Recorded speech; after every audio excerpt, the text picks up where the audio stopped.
ہر آدمی جو سینے میں ایمان رکھتا ہے، کتاب و سنت سے جڑا ہوا ہے، وہ چاہتا ہے کہ میں سنور جاؤں، میرے اخلاق، میرا کردار، میرے اعمال، ان میں حسین تبدیلیاں واقع ہو جائیں، اللہ تعالیٰ کی رضا مجھے نصیب ہو جائے۔ اس کے لیے انسان کوشش بھی کرتے ہیں، جد و جہد بھی کرتے ہیں، رستہ بھی تلاش کرتے ہیں، اور چاہتے ہیں کہ میں اس رستے کا مسافر بن جاؤں جو رستہ مجھے اللہ تعالیٰ کے قرب کی طرف لے جائے۔ نبی پاک صلی اللہ تعالیٰ علیہ وسلم نے فرمایا، خطا کاروں میں سے ایک بہترین خطا کار بھی ہے خطا کار پر بہترین خطا کار۔ یا رسول اللہ وہ کون؟ فرمایا جو خطا کے بعد سچے دل سے توبہ کرتا ہے، جسے شرمندگی ہوتی ہے، احساس ہوتا ہے کہ نہیں یہ میں نے غلط کیا ہے، مجھے ایسا نہیں کرنا چاہیے تھا، مجھے بدلنا چاہیے، جو ندامت محسوس کرتا ہے اور توبہ کرتا ہے۔ انسان سنورنا چاہتا ہے، بدلنا چاہتا، اور اگر خود وہ بدل نہیں بھی پا رہا باوجود کوشش کے، لیکن اس سے بھی زیادہ اس کے دل میں ایک بڑی تڑپ یہ ہوتی ہے کہ میری اولاد سنور جائے۔ بہت جھوٹا آدمی بھی کبھی نہیں چاہتا کہ اس کا بچہ جھوٹ بولے، اس میں یہ غلطی پائی جاتی ہے، اس سے یہ خطا ہو رہی ہے، اسے پتہ ہے کہ میں بعض اوقات غلط بیانی کرتا ہوں، لیکن وہ یہ پسند نہیں کرتا کہ میرا بیٹا غلط بیانی کرے۔ جو آدمی معاذ اللہ استغفر اللہ کسی وجہ سے کسی خطا میں، کسی غلطی میں، کسی جرم میں مبتلا ہے، وہ یہ نہیں چاہتا کہ میرا بیٹا اس رستے پہ چلے۔ اپنی اصلاح کی بھی فکر ہوتی ہے، لیکن اس سے بڑھ کر بھی لوگوں کو یہ فکر ہوتی ہے کہ جو کمزوریاں، جو غفلتیں، جو سستیاں مجھ میں پائی جاتی ہیں وہ میری اگلی نسل میں نہ پائی جائیں۔ کیا کرے؟ سنورنے کا رستہ کیا ہے؟ بدلنے کا رستہ کیا ہے؟ اخلاقی طور پر درست ہونے کے لیے ہمارے پاس کون سی راہ ہے؟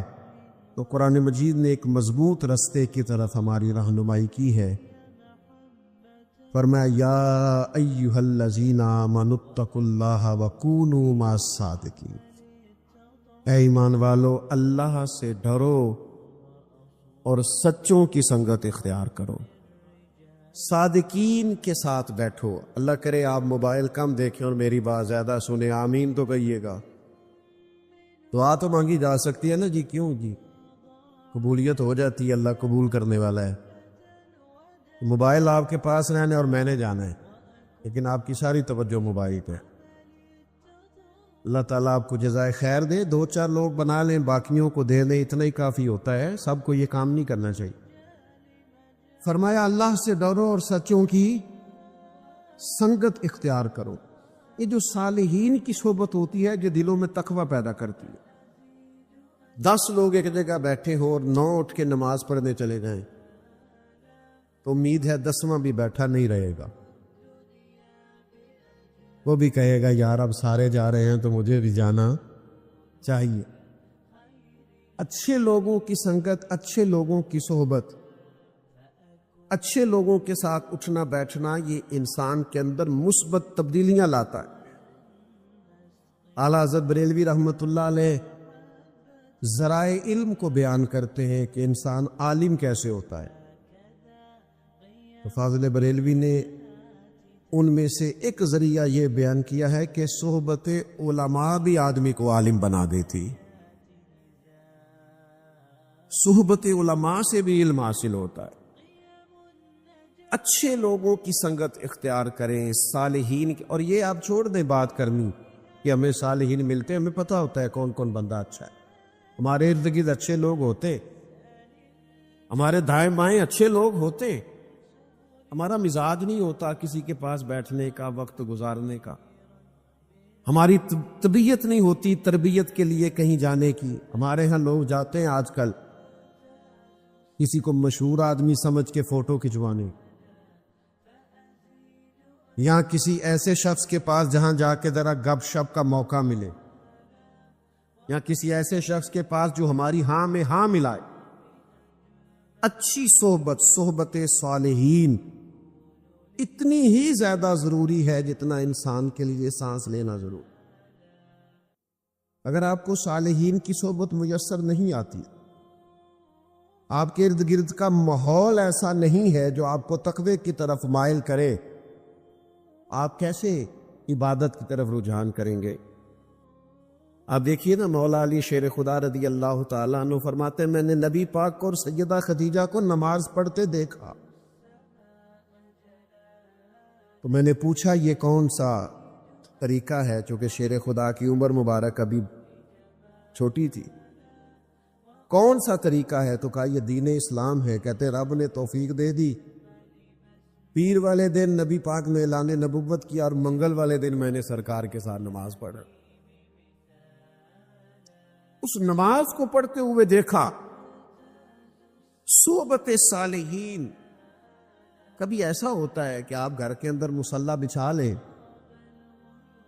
نماز کا ارادہ کریں تو آپ کا بچہ جو 2-2.5 سال کا ہے، جسے پتہ بھی نہیں نماز کیا ہے، وہ بھی آ کے مصلی پہ لیٹ جاتا ہے، سجدے کرنے شروع کر دیتا ہے۔ کیوں؟ کہ جو آپ کریں گے بچے بھی وہی کریں گے۔ آپ کے بچے آپ کو گھر میں قرآن مجید پڑھتا ہوا دیکھیں گے تو ان کا خیال آئے گا یہ کام کرنا چاہیے۔ اچھی صحبتیں، نیک لوگوں کی خدمت میں حاضر ہونا، ان کے پاس جانا۔ امام غزالی رحمۃ اللہ علیہ جس درویش کے پاس جایا کرتے تھے، بظاہر انہوں نے کوئی کتاب نہیں لکھی، اتنا بڑا ان کا علمی نام اس لحاظ سے نہیں پکارا جاتا تھا، اگرچہ بہت بڑے عالم تھے لیکن شہرت اس عنوان سے نہیں تھی۔ لیکن اپنی تربیت کے لیے، اپنے آپ کو بدلنے کے لیے ایک اچھی صحبت کی ضرورت ہوتی۔ اگر دوست اور ارد گرد کا ماحول نہ بدلے، ماں باپ کے لیے جہاں یہ ضروری ہے نا کہ وہ اپنی اولاد کے لیے رزق حلال کا بندوبست کرے، ضروریات کو جمع کرے، وہاں ان کے لیے یہ بھی ضروری ہے کہ گھر کے ماحول کو صالح بنائیں، گھر کے ماحول کو نیک بنائیں۔ اگر ماں باپ کوئی بات کرتے ہوئے ایسا لفظ بولتے ہیں جو اخلاقی طور پر درست نہیں ہے تو وہ بھی بچوں کو بدخلق کرتا ہے۔ اپنے ماحول میں خوبصورتی لانے کے لیے اچھی صحبتیں، نیک لوگوں کے پاس آنا جانا۔ نبی پاک صلی اللہ علیہ وسلم نے فرمایا، انسان اپنے دوستوں سے پہچانا جاتا ہے، انسان کا تعارف بن جاتے ہیں اس کے دوست۔ لہذا کریم فرماتے ہیں دوستیاں دیکھ کے لگایا کرو۔ تم دیکھو تمہارا دوست کون ہے، کس کے پاس آتے جاتے ہو۔ یہاں ہم سیاسی بیس پہ دوستیاں لگا لیتے ہیں، کوئی دنیاوی کام پڑ گیا تو کام نکل آئے گا، کوئی مشکل حل ہو گئی تو، اور بعض ایسی جگہوں پہ بھی دوستیاں لگا لیتے ہیں جو بہرحال درست نہیں ہے۔ اچھی صحبت، داتا صاحب رحمۃ اللہ علیہ فرماتے ہیں، داتا صاحب فرماتے ایک شخص حج کرنے گیا تو بیت اللہ کا طواف کرتا تھا، یا مینا میں جاتا تھا، یا مزدلفہ میں جاتا تھا، یا عرفات میں بیٹھا تھا، تو ہر جگہ ایک ہی دعا مانگتا تھا، یا اللہ میرے دوستوں کو نیک کر دے، یا اللہ میرے دوستوں کو نیک کر دے، یا اللہ میرے دوستوں کو صالح بنا دے۔ تو جو لوگ اس کے زیادہ ساتھ تھے، جنہوں نے کئی دفعہ اسے یہ بات دہراتے اور یہ عمل دہراتے دیکھا تھا، وہ کہنے لگے میاں دوستوں کو نیک کر دے، کچھ اپنے لیے بھی مانگ۔ کہنے لگا اپنے لیے ہی مانگ رہا ہوں، یہ اپنے لیے ہی مانگ رہا ہوں۔ تو کیا مطلب؟ کہنے لگا اگر میرے سارے دوست ٹھیک ہو گئے، نیک ہو گئے، تو میں خود بخود ہو جاؤں گا، کیونکہ وہی میرے دائیں بائیں رہتے ہیں، وہی میرے آگے پیچھے رہتے ہیں، انہی سے میرا اٹھنا بیٹھنا ہے، وہی میرے سفروں میں ساتھ ہو۔ صالحین کے پاس بیٹھیں، نیک لوگوں کی سنگت اختیار کریں۔ اور اسی سے ملتی جلتی یہ بات عرض کروں گا، گفتگو بھی اس شخص کی سنے اس کی گفتگو ہمارے عقیدے کی مضبوطی کا باعث بنے، ہمارے صالح اعمال کی طرف رغبت کا باعث بنے۔ ہم ایسے لوگوں کی باتیں سنتے ہیں جو ہمیں بے باک کر دیتے ہیں۔ مجھ سے کوئی ناراض نہ ہو جائیں تو بعض ایسی جگہوں پہ بھی گفتگو ہوتی ہے جس سے ایسے محسوس ہوتا ہے کہ جیسے بے عملی کہ طرف رغبت دی جا رہی ہے. یعنی تقریر کرنے والا اگر کہے کہ تو اپنی نمازاں سام کے رکھ سڑکوں تے عشق ہے، تو اسے پوچھا جائے گا کہ نماز عشق رسول نہیں؟ نبی پاک علیہ السلام نے یہ نہیں فرمایا کہ نماز میری آنکھوں کی ٹھنڈک ہے؟ تو عشق رسول میں صرف محفل ہی کرائی جاتی ہے، عشق رسول میں لنگر ہی کھایا جاتے ہیں، نماز بھی عشق رسول میں پڑھی جاتی. تو یہ کیا آپ لوگوں کو فلسفہ بیان کر رہے ہیں کہ جس سے بے عملی ظاہر ہو رہی، بد عملی اور خرابی پیدا ہو رہی. میں بعض ایسے لوگوں کو جانتا ہوں جو صالح تھے، نیک تھے، لیکن کچھ ایسے لوگوں کی صحبت اور سنگت میں جا کے بیٹھے کہ ان کا سارا مزاج ہی بدل گیا، حلیہ ہی تبدیل ہو گیا، رنگ ڈھنگ ہی بدل گیا.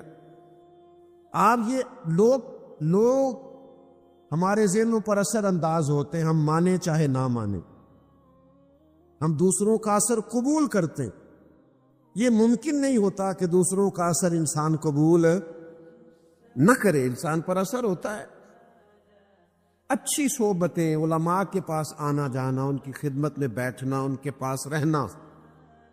بہت بڑے تھے امام اعظم ابو حنیفہ، بڑا مضبوط حافظہ اللہ نے عطا کیا.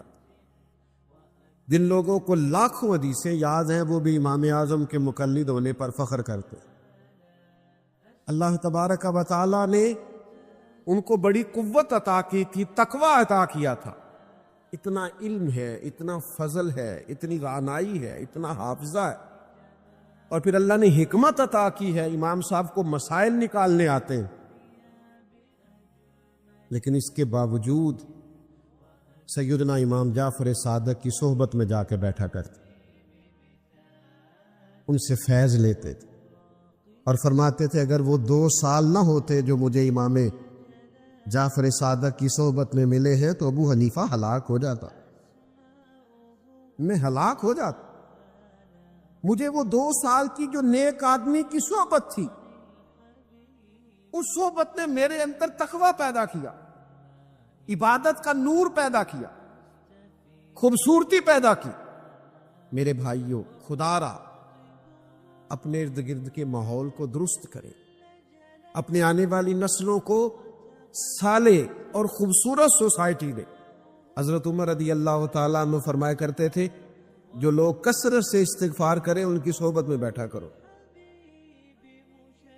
جو لوگ کثرت سے استغفار کرنے والے ہوں ان کے پاس بیٹھا کرو. وہ عاجز لوگ ہوتے ہیں، وہ رب سے ڈرنے والے ہوتے ہیں، اس لیے کہ انہیں اپنے گناہوں پر ندامت ہوتی، انہیں احساس ہوتا. یہ جو ہمارے بزرگ تھے جن کے ہم عرس مناتے ہیں، جن کی ہم یادوں میں بیٹھتے ہیں، یہ صرف شاگرد نہیں ہوتے تھے، یہ با ادب شاگرد ہوتے. انہوں نے صرف دین نہیں پڑھا ہوتا تھا، انہوں نے تھوڑے جوتے بھی سیدھے کیے ہوتے تھے اساتذہ. یہ منسلک ہوتے تھے، فخر کرتے تھے اپنے مشائخ کی نسبتوں پر، اور پھر یہ کہیں مرید بھی ہوتے تھے، کہیں انہوں نے تزکیہ نفس کے لیے بھی وقت گزارا ہوتا، کہیں اخلاقی تربیت بھی کی ہوتی. میں چھوٹا آدمی ہوں، کو بڑی بات کروں گا تو اچھا نہیں لگے گا، چھوٹے منہ سے بڑی بات. آج تو ہمارے مذہبی سٹیج اور مذہبی لوگ اور جلسے اور نعتیں اور آنا اور جانا اور سٹیٹس اور ویوز، اور جناب اتنا چل گیا اور اتنا بن گیا. ہم کیا دیں گے سوسائٹی؟ کیا سیکھیں گے لوگ اس ماحول سے، جس ماحول میں صرف کھینچا تانی، جس ماحول کے اندر اس طرح کا نظریہ بن گیا کہ چھپ جانے کو جی چاہتا ہے. دل کرتا اٹھ بلے آ چلو تھے وسیے جتھے وس دینی سارے ینے، نہ کوئی ساڈی ذات پچھانے نہ کوئی سانو منے. ماحول ہی اور طرح کا ہو گیا، رنگ ہی اور طرح کا ہو گیا، کوئی اسلوب ہی نہیں رہ گیا. صحبت لوگوں کی بدل گئی. صالحین کے پاس بیٹھیں، اچھی باتوں کو سیکھیں. اور پھر ایک اور بات بھی آپ کی خدمت میں عرض کروں، انسانوں میں خوبیاں بھی ہوتی ہیں، خامیاں بھی ہوتی. آپ کسی سے خوبی لے لیں اور خامی چھوڑ دیں، کوتاہیوں سے صرف نظر کریں. میں کسی شخص سے بیزار نہیں ہو سکتا، کیونکہ ایک ذرہ بھی تو بیکار نہیں ہو سکا۔ آپ سیکھیں، آپ خیر لے لیں جس سے ملتی، اس خیر کو اپنے دامن میں ڈالیں، ایک ایک کر کے اپنی زندگی سے غلطیاں کمزوریاں دور کرنی شروع کریں، ورنہ ماحول اس طرح کا بن جاتا ہے کہ انسان کو۔ حضرت موسیٰ کلیم اللہ علیہ السلام ایک دفعہ کہا گیا کہ بستی میں جو سب سے نیک آدمی ہے وہ ڈھونڈ کے لائیں، تب جسے حضرت موسیٰ نیک کہیں گے وہ کتنا کو نیک ہوگا؟ پوری بستی میں سے نیک آدمی تلاش۔ مکتوبات 2 صدی میں صوفیہ اس کو لکھتے ہیں، کہتے ہیں وہ سب سے نیک آدمی ڈھونڈ کے حضرت موسیٰ علیہ السلام لائے۔ اب کہا گیا اس کے ذمے لگائیں۔ حضرت موسیٰ نے اس کے ذمے لگایا کہ بستی میں سب سے گناہگار بندہ ڈھونڈ کے لاؤ۔ نیک آدمی کے ذمے لگایا کہ سب سے، میرا خیال ہے یہ میرے ذمے لگتا تو 2 بندے نیک بچنے تھے، ایک میں، ایک جو میرے پیچھے ہاتھ باندھ کے چلتا ہے، باقی سارے گناہگار تھے۔ جو میری ہاں میں ہاں نہ ملا ہے، آپ ناراض نہ ہونا، آج کل لوگ حق پرست نہیں ہوتے، گروہ پرست ہوتے، اپنے اپنے گروہ کو سپورٹ کرتے ہیں، حق کو نہیں۔ معاذ اللہ ثم معاذ۔ حضرت کلیم علیہ السلام نے اس سے کہا کہ تو گناہگار کو ڈھونڈ کے لا، تو وہ کہنے لگا حضور مشکل کام ہے، میں نے وہ اینک لگائی نہیں جس سے لوگوں کے گناہ نظر آئے۔ فرمایا نہیں، بس کہ کوئی پیار کی بات ہے میں تجھے کہتا ہوں۔ تو اس بندے نے نظر ڈالی اور کہا مجھے 3 دن کی مہلت دے، میں ڈھونڈ کے لاتا ہوں۔ 3 دنوں کے بعد مقررہ وقت پر وہ بندہ ڈھونڈ کے کسے لایا؟ اپنے گلے میں رسی حضرت موسیٰ کے ہاتھ میں تھما، تڑپ کے رویا، کہنے لگا حضور کچھ لوگ مجھے گناہگار محسوس ہوئے تھے، پر ان کے گناہوں کا صرف شک تھا، اپنا مجھے پاک کہے۔ لوگوں کی غلطیوں کا صرف شک تھا، اپنا مجھے پاک ہے، مجھے پتہ ہے، پتہ سارا ہے سردار نو کیتیاں دا، من نانم کے من دانم، جو میں ہوں میں جانتا ہوں، مجھے اپنی خطاؤں کا پتہ ہے، مہربانی کرے میں ہی گناہگار ہوں۔ تو حضرت کلیم فرمانے لگے اب سمجھ آئی ہے تجھے اللہ نے کیوں شان عطا فرمائی؟ میرے بھائیوں، اچھی صحبتیں، اچھی سنگتیں، اچھے لوگ۔ میں تھوڑی دیر پہلے ایک جگہ پہ عرض کر رہا تھا، لوگ کہتے ہیں پیر بڑے جعلی ہیں، میں کہتا ہوں کوئی مجھ سے ناراض نہ ہو جائے تو مرید بھی بڑے جعلی ہیں۔ ہوئے انہیں ناراض آنا، میں پہلا گزارش کی تھی نہ ہویا جو مرید بھی بڑے، ہاں ناراض نہ ہونا۔ اگر کوئی تگڑا پیر سمجھ کے مرید ہو گئے ہو تو جعلی مرید ہو، ہاں اگر کسی سیاسی بیس پہ بیعت ہو گئے ہو تو جعلی مرید ہو۔ مرید بھی جعلی کیوں؟ کہ تو اس لیے مرید ہو گیا ہے کہ میں طویز اچھا مل جائے گا اور کام چل جائے گا، اس لیے مرید ہو گیا ہے کہ ہو رش بڑا ہے، ذرا معاملہ آگے چلا جائے گا۔ وہ سینکڑوں سال پہلے حضرت سلطان باؤ نے کہا تھا رب دا طالب کوئی نہیں ملیا، یہ تے جو ملیا طالب زردہ ہوں، یہ تو مال کے طالب ہیں، رب دا طالب کوئی نہیں ملیا، جو ملیا طالب زردہ ہوں، یہ تو مال کے لیے آئے۔ یہ تو چاہتے ہیں کوئی ایسے کوئی پیر صاحب کوئی ایسا تعویذ دے جو گلے میں رکھو نوٹ ختم نہ ہو۔ یہ تزکیہ نفس کے لیے تو آئے نہیں، تربیت کا تو مزاج ہی نہیں، سیکھنا تو چاہتے ہی نہیں۔ اور پھر میں کیا عرض کروں، جب پیروں کی لڑائیاں مرید سلجھائیں گے تو ان کی تربیت تھوڑی ہوگی، ان کی کوئی تربیت ہوگی نو تو پتہ چل جائے گا کون کون اپنے نفع کے لیے مجھ سے کیا کرا رہا۔ اچھی صحبتوں میں بیٹھے اور صالحیت کا مزاج اختیار کریں۔ میں اور آپ جس معاشرے میں وقت گزار رہے ہیں یہ معاشرہ ہجوم بنتا جا رہا، ہر آدمی ایک نئی سوچ اور ایک نیا زاویہ نگاہ پیش کرتا ہے، الجھے ہوئے خیالات، بکھری ہوئی سوچیں، وسوسوں کا غلبہ، ٹوٹتی بکھرتی باتیں، چھوٹی چھوٹی گروہ بندیاں، چھوٹی چھوٹی اہل حق کے اندر بھی چھوٹے چھوٹے گروپ، یہ انداز درست نہیں ہے۔ اپنے بزرگوں کی صحبت اختیار کریں، اپنے بزرگوں کی کتب کا مطالعہ کریں، آپ ان چیزوں کو دیکھیں جو آپ کے اندر مثبت تبدیلیاں پیدا کریں، اپنے اخلاق کو سنوارنے کے لیے، کردار کو سنوارنے کے لیے، لب و لہجے کو بدلنے کے لیے۔ آپ اللہ کے بندے جو ہوتے تھے ان کی خدمت میں جو بیٹھتا تھا اس کا رنگ بدلتا تھا۔ میں بس بات سمیٹنے لگا ہوں، آپ توجہ فرمائیے گا۔ حضرت سفیان ثوری دعا مانگ رہے تھے، یا اللہ راضی ہو جا، یا اللہ راضی ہو جا، یا اللہ راضی ہو جا۔ تو حضرت رابعہ بصریہ پردے کے پیچھے بیٹھی تھی، وہ بار بار دعا مانگتی، یا اللہ راضی ہو جائے۔ تو حضرت رابعہ پردے کے پیچھے سے بولی، کہنے لگی چلے بس کریں، کچھ آگے بھی مانگیں۔ تو کہنے لگے آپ کیوں اس پر ناراض ہو گئی ہیں؟ تو فرمانے لگی پہلے جتنے لوگ دعا مانگ رہے ہیں یا اللہ راضی ہو جا، یا اللہ راضی ہو جا، یہ سارے اپنے دل پہ ہاتھ رکھ کے بتائیں نا، یہ سارے اللہ سے راضی ہیں؟ یہ سارے اللہ سے، کیونکہ قرآن مجید کا اسلوب یہ ہے کہ رضی اللہ عنہم ورضوا عنہ، ذالک الفوز العظیم۔ کامیابی یہ ہے کہ اللہ بھی بندے سے راضی ہو اور بندہ بھی اللہ سے راضی ہو۔ وہ صبح شام شکوہ نہ کرے کہ یہ نہیں ملا، یہ نہیں ملا، یہ نہیں ملا۔ توجہ ہے آپ کی میری بات؟ وہ ہر وقت شکوہ نہ کرے، بلکہ اللہ بندے سے راضی ہو اور بندہ بھی اپنے اللہ سے۔ اور نبی پاک علیہ السلام نے فرمایا تو رب کے دیے ہوئے تھوڑے رزق سے راضی ہو جا، وہ تیری تھوڑی عبادت سے راضی ہوگا۔ راضی رہنا سیکھے۔ بڑا ہی شکوہ ہے لوگوں کی زبانوں پر، بڑے ہی شکوے۔ ہم نے تو کسی کو چھوڑا نہیں، نہ کوئی ادارہ چھوڑا ہے پاکستان کا، شکوہ کر کر کے، اعتراض کر کر کے، نہ کوئی جماعت چھوڑی ہے، نہ کوئی مذہبی آدمی کو ملتا ہے آپ کو جو ٹھیک ہو، کوئی نہیں۔ ایسی ہوا چلی ہے کہ ہر شخص سوچتا ہے تمام شہر جلے بس ایک میرا گھر نہ جلے، سب ختم ہو جائے میں بچ جاؤں، سب کے خلاف مہم چلاؤ۔ شریف رکھیں جی، تھوڑی دیر بات کرنے دیں، آپ کا انتظام بڑا اچھا ہے، بس بات ختم ہو گئی، اللہ آپ کو سلامت رکھے۔ یہ بات مکمل کر لوں اور بات کو سمیٹتا ہوں۔ بھائیو، اللہ کی رضا پہ راضی رہنا سیکھیں۔ ہر شخص کی ہر مقام پر ضرورت ہے۔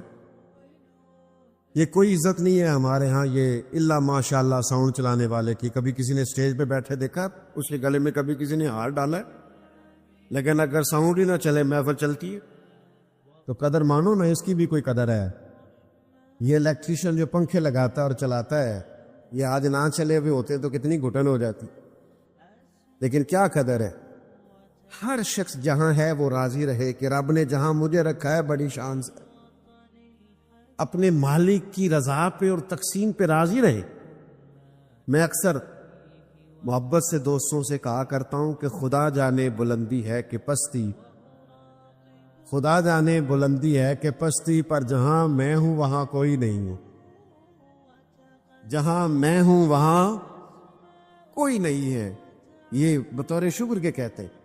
تو اچھی صحبت اختیار کریں، ان لوگوں کے پاس بیٹھیں جن کے پاس بیٹھنے سے شکر مزاج میں پیدا ہو، صبر پیدا ہو، تحمل پیدا ہو، بردباری پیدا ہو، عبادت کا ذوق پیدا ہو، اللہ کی طرف رجوع کرنے کی طبیعت پیدا ہو۔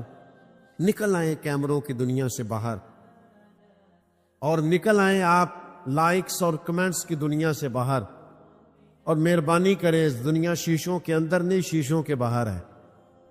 ہر چیز کا کوئی نہ کوئی موسم ہوتا ہے، نہ کہتے آم کا موسم ہے، کنوں کا موسم ہے، یہ رمضان نہ نیکیوں کا موسم ہے، اور صرف نیکیوں کا موسم نہیں، نیکیوں کا موسم بہار ہے۔ اس میں تربیت کی جا سکتی ہے، اپنی تربیت پر توجہ دیں، روزہ بھی رکھیں اور اپنے آپ کو محتاط بھی رکھیں، اور کوشش کریں کہ یہ انکساری، یہ عاجزی، یہ پیار، یہ